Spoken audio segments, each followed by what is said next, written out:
Hey there, knitters. Welcome to episode 18 of Knit Talk with a Tech Editor. I'm Megan of the Unapologetic Knitter, and I'm a tech editor. In today's video, we are finally going to be talking about helical knitting. I've actually decided to turn this into a two-part video on helical knitting because I think there's two things. Is that the right way to say it? So it's a simple enough concept what's happening with helical knitting, but there's something that's important that you have to take into account when you're doing helical knitting with shaping or any kind of stitch patterns included. So I've been working really hard over the last couple of weeks to really understand how the process works, and I think I've got it now, but I want to take some time to actually knit up a sample to give you an idea of what that looks like so that we can do a top-down video of how it works when you've got things like raglan shaping, slipped stitch patterns, stuff like that when you're working it with helical knitting, because it's just a little bit different. So we're going to dive into that, but make sure you stick around to the end of the video because I had a question on last week's video where we talked about knitting to target lengths and my preferred method, which of course is the counting rows method. Someone left a comment asking about my favorite methods for actually tracking those rows. And I've got lots of little, to me, they're tools of the trade, but lots of little ways that I like to count it depending on the fabric that I'm working on. So at the end of the discussion about helical knitting, I'm going to come back and show you some of my favorite tools. As you can see, we are back in the office today, and I'm all smiles. It was such a good week for Moo last week. He had two visits to the water therapy where he got on the little treadmill, and he did really well with both days, and we've now been given permission for him to go on some mini walks.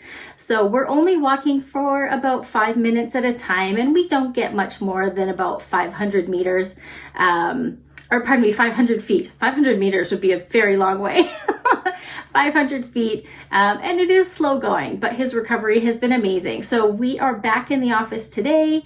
He is on the floor beside me. I'll put up a little picture so you can see him. He's not over my shoulder in the chair like he normally would be, but he's still here with me, and that makes me really happy. Okay, so with that out of the way, let's dive in and talk a little bit about helical knitting. So helical knitting is a method of knitting your work in the round. To my knowledge, helical knitting is not worked flat. It is worked in the round to create either stripes, like what you see here, or to blend colors of either hand-dyed yarns or yarns with tonal differences into a fabric that looks more seamless. One of the biggest benefits of helical knitting is that you can't tell where you're carrying your yarns up your work. So for example, if you were using two skeins of yarn that were similar in color but not the same, they were from the same dye lot, but if it's hand dyed, there's always variances in the skein. If you tried to alternate them every round, always changing your colors at the beginning of round, you would have a small carry up the inside of your work at the beginning of round. With helical knitting, you don't have that at all. There's no jogs in the work whatsoever, whether it's on the outside or the inside. And I think this is what's most fascinating to me, is there are no jogs on the inside of the work anywhere. You can't tell where you have carried your colors. So to back up a little bit, let's talk about what knitting in the round is. Unlike when you work flat, you knit your right side rows one way and your wrong side rows the other way. I guess you stack them at the edges, right? If you've got one row this way, it's done when you reach the end of the row. If you have another row going this way, it's done when you reach the end of the row. Knitting in the round, however, is a coil. So if you've cast on a number of stitches and you've placed your beginning of round marker, it looks like the two endpoints simply meet, and then you build your next round on top of it. However, what's actually happening is when you come to your marker, your round is skipping up over top and you're knitting the next round on top of it. And then again, you jump up. So while your marker is your end of round, your yarns don't perceive it as just a stopping point and then jumping up and starting another layer, if you were to think of it like a layer cake. So when you think about working striping in the round, you'll often hear the term jogless stripes. And there are two different ways that you can work this, but the idea is that you would knit to the end of your round to your marker, and then pull up the stitch from the row below so that when you start your next round, the differential between the two rows of knitting is mitigated visually. Helical knitting does something similar and yet not. Although your beginning of round marker doesn't move, your starting and stopping point of helical knitting rotates around the work as you go so that you don't have any visual differences in your work. So to demonstrate how helical knitting works, I have simply cast on 80 stitches onto a 12-inch circular needle, and I have joined in the round. You can see I've placed my marker here, and I have knit all the way to 3 stitches before the end of the round. And this is the basis of helical knitting. You will be alternating between your 2 strands of yarn, changing colors at 3 stitch intervals or more or less, and I'll talk about that a little bit later in the video. But let's look at a demonstration of how this works. So I have knit all the way around using my cast on color to 3 stitches before the end of round. I will now drop the color that I used for that first round and grab a new skein of yarn. And in this case, we're going to be demonstrating stripes as opposed to trying to blend colors, but the same theory works. You'll have 2 skeins of yarn. We're going to join the new yarn. Whoops, we're not actually going to place it on the needle. We're simply going to insert the needle as if we were going to knit and join the new yarn by knitting that first stitch. Next, we're going to knit all the way around, not stopping at the beginning of round marker, although our beginning of round won't actually change, just the location of where we change our colors will change. So now I'm at the beginning of round. I'm going to slip my marker and continue knitting all the way around until I get to 3 stitches before where I did my last color change.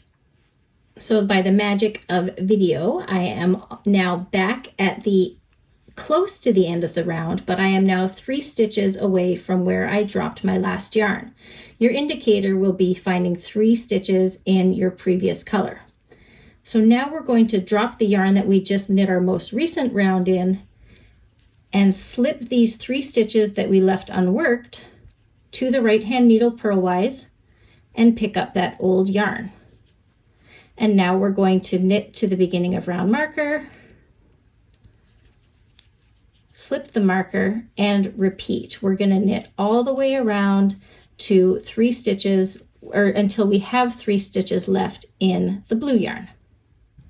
So here we are again, back at the final 3 stitches that we worked in our last color, and we're going to repeat the exact same method of dropping the yarn that we just finished working with, slipping the 3 stitches of the old color purlwise to our right hand needle, and picking up that old color yarn to begin knitting the next round with that old color that was previously dropped. So what you can see is our beginning of round has not changed, but the location of our color change will adjust by 3 stitches all the way around the round as we go throughout our helical knitting sections. So now I just want to give you a little bit more information about how helical knitting works in your rounds. It is not entirely seamless insofar as you can distinguish where you start and stop your alternating colors. Now, of course, if you are blending 2 colors that are very similar so that it looks like one color, this will be far less obvious. But if you are striping, you will see very, very faintly the start and stopping point of your work. This green yarn is where I cast on, and you can see right here is where I joined the blue yarn, just 3 stitches before my beginning of round. So it does have a finite point where it starts, and I mean that's to be expected. It is a coil. But as you work up the work, you can't tell where the beginning of round is. There's no jogs in the work. And as you come up to the very end, you will also have a stopping point. So right here, it's going to be hard to focus on this. Right here, I believe, is the final blue stitch before we began the bind off in the green yarn. So now that we have a better understanding about how helical knitting works and how we can use it to either stripe our project or to blend colors together in a project, we now need to consider two things about how we're going to use it within a project. The first thing is, are you constrained by the total number of rows that you can work in a project? And if so, how do we plan our adjustment of colors around it to accommodate our length? And the second thing to consider is, does the project that you're working on have sections that are worked both in the round and flat? So I want to cover both of those briefly. If there are more questions about that, we can certainly look at adding that in a future video, but it's not something I was going to go into super in depth today. So the first concept is, are you constrained by the total length of your project and the number of rows that you work to achieve that relative to the number of stitches around your project? Bear with me, I'll walk through what I mean by all of that. But if we go back to this swatch that I was talking about earlier, this was something I simply cast on to learn about helical knitting. I could knit as many rounds as I wanted and cast on as many stitches as I felt like to see how the method worked. But if you're working something like a top-down sweater, and I'm bringing this up specifically, or pardon me, a bottom-up sweater, and I bring this up specifically because I am actually currently knitting a bottom-up sweater where I am using the helical method, we have a set number of stitches around for the body, and the body has to reach a target length. And so we want to plan the locations of our helical knitting stopping points around the project so you don't end up with a funny gap that, or I guess I should say, so that you end with your final color change at the beginning of round marker. So I'm going to give you an example here, and this is not from the sweater I'm knitting. These are just some numbers that I've pulled together to give you an idea of how this would work. But let's say you're knitting a sweater with 260 stitches around the body. And let's say that the target length that you need to reach from where you start your helical knitting to where you end your helical knitting is 100 rows. And that 100 rows is just based on your row gauge. So that means you have to change your colors at intervals all the way around the project to achieve your total of 100 rows of knitting, but also use all 260 stitches around your garment. So common practice is to change your colors every 3 stitches, right? You knit to 3 stitches before the previous stopping point, drop your yarn, pick up the other color, and continue on. You don't always have to use 3 stitches. It is the most common, but you could, in cases, use 2, you could use 4, you could use 5. It's however you're going to have the best transition of colors over the total length of what you're working to use the entire circumference. So to figure out the spacing, we're going to do a little bit of math. We're going to use a really simple example. So we're going to have our 260 stitches and our 100 rows.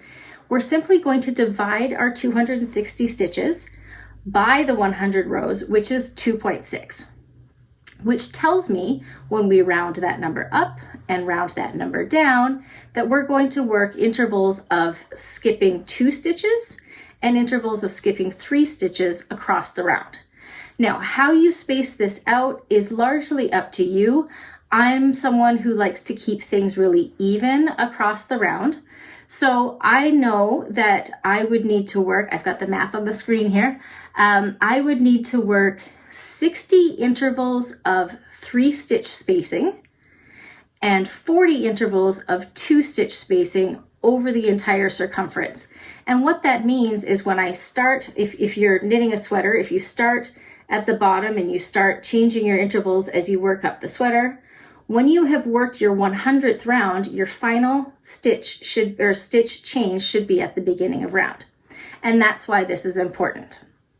So I would probably break this up by working, say, 6 intervals of 3 stitch changes, and then 4 intervals of 2 stitch changes. So it will adjust a little bit as you go over the round, but it should keep the transitions fairly smooth so that when you are done, you're at the beginning of round again. So the second thing that we were discussing for the consideration is whether your project is working in the round and being worked flat in the same project.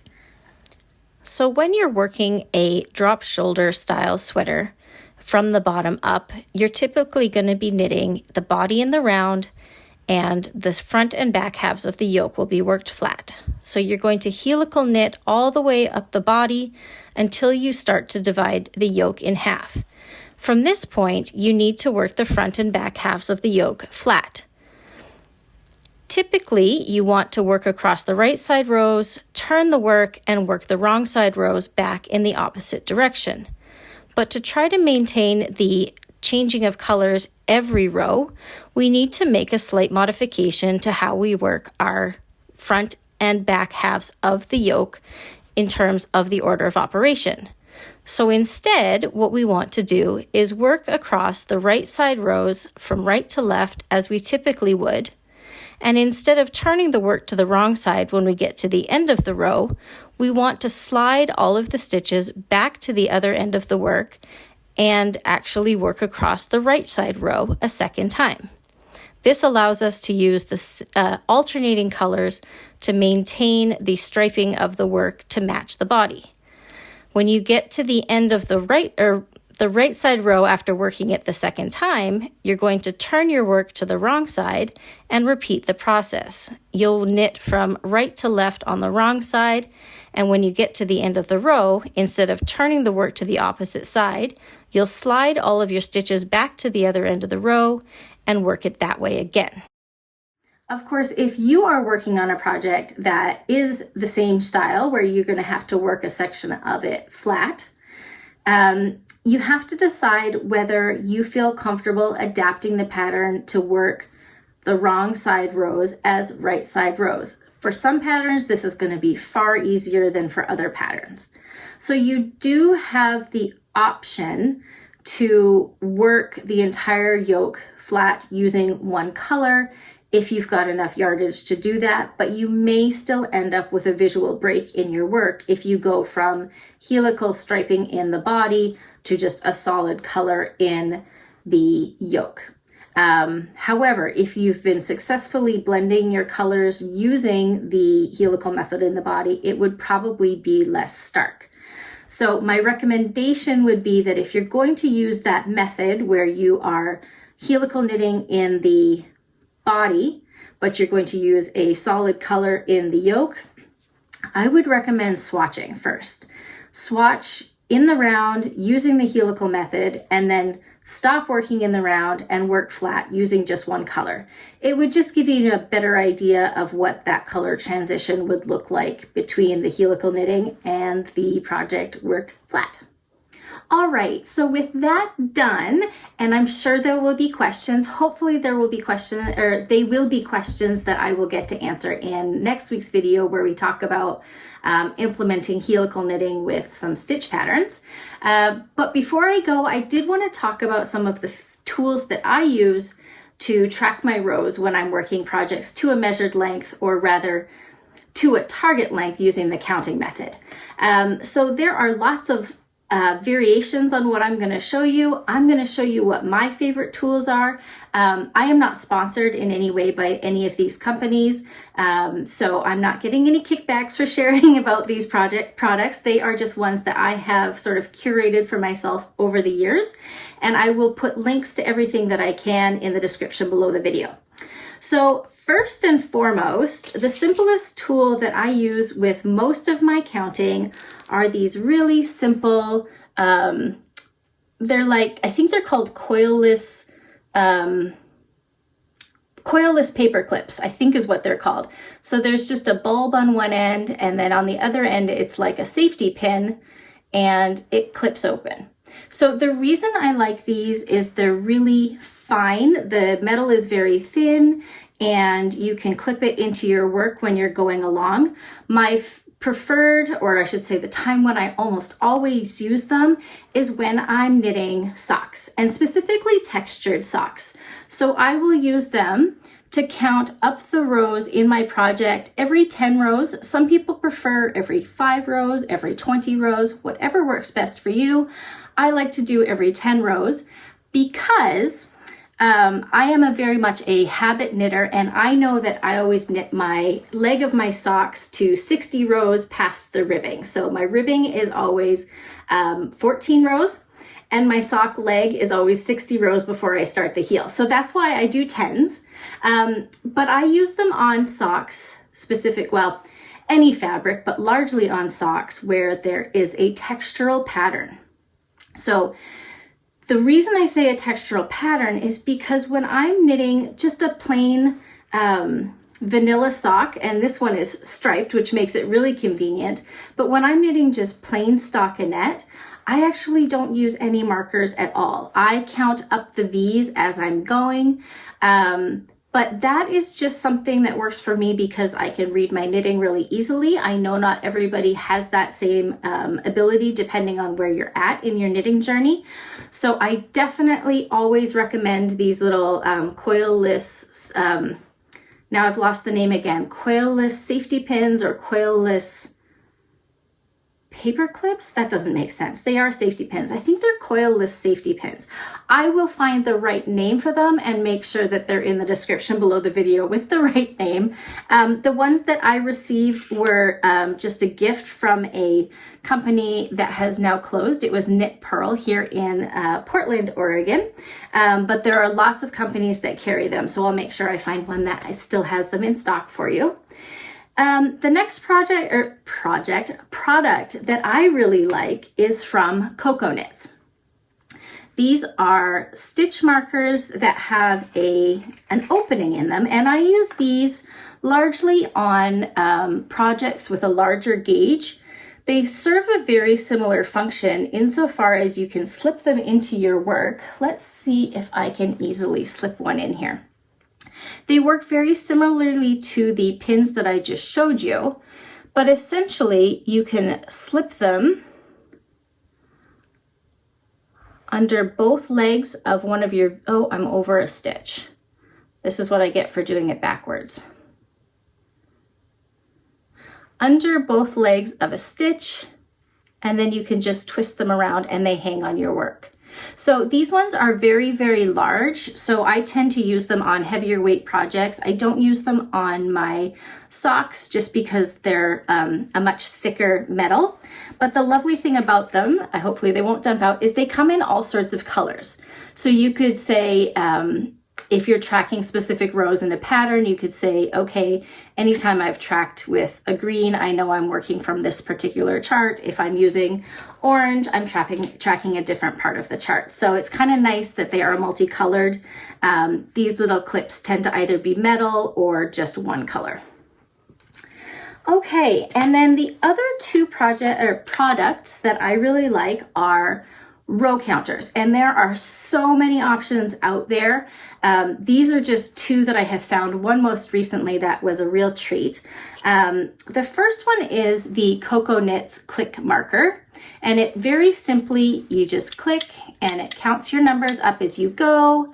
To reset your numbers, you can just use an independent scroller on either side of the, I'm trying to get them back both to 0 on either side. But the reason I really love this one is twofold.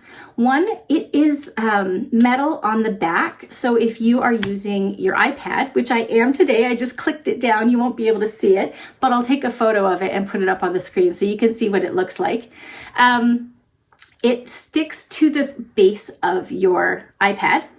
The other thing I really love about this one is it's got a little switch on the bottom. And when you flick it towards the bottom center, it locks. So I can't count anymore. So if I throw this in my project bag, it stays at the stitch count I left it in. I used to have actually I still think I do have it, but it's in a drawer, a stitch counter from Clover, and it was my first counter ever, and I used it for years. It was bright red and had the similar reset buttons on the side, but if I'd throw it into a project bag or in my purse with a little bit of knitting, it would compress and count numbers that I necessarily wasn't knitting. So I found these ones and have switched over to them. The one thing to note when you're using a row counter like this is you have to determine in your mind what method you want to use for tracking your rows.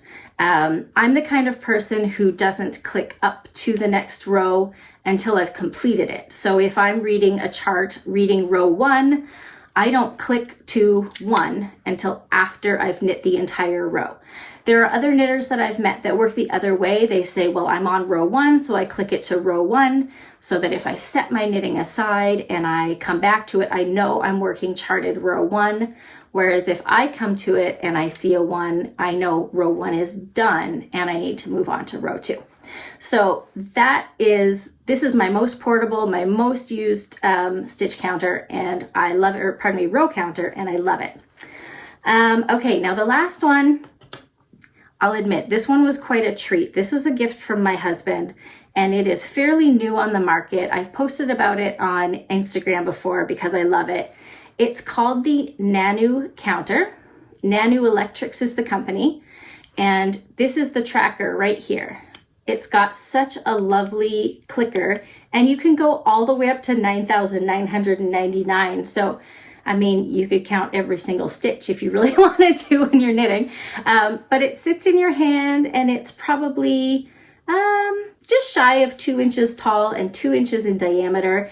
And it's a fingerprint resistant brass, and it's absolutely lovely. It is quite heavy though.